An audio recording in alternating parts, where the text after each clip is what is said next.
cerita ini sejarah dulu. Ada dengarlah sikit, dia kata kita nak tinggalkan ke belakang, kita nak jual masa depan, ke mana kita nak bawa peluang perniagaan dan sebagainya. So sebelum kita pergi ke masa depan, rakyat-rakyat kena tahu, tengok dulu sejarah PKNP, kita kata kan. Ni berapa banyak PKNP buat investment dekat Telenggung, boleh tengok, walaupun dah lama dulu gagal. Siapa dia? Kumpulan yang sama.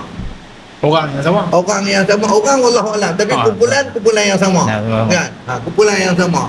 Kemudian dulu PKNP itu adalah memilih Perak Anjung, kilang simen. Kenapa yang untung tu pergi jual?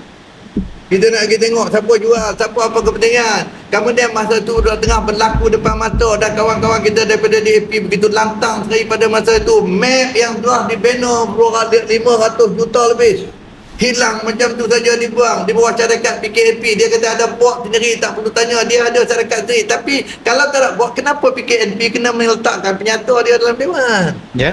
Ini fitnah lah. Dia nak melindungkan. Sekarang ini kerajaan nak menutupkan kelemahan dia, fitnah, bawa ke mahkamah. Itu dia punya tu.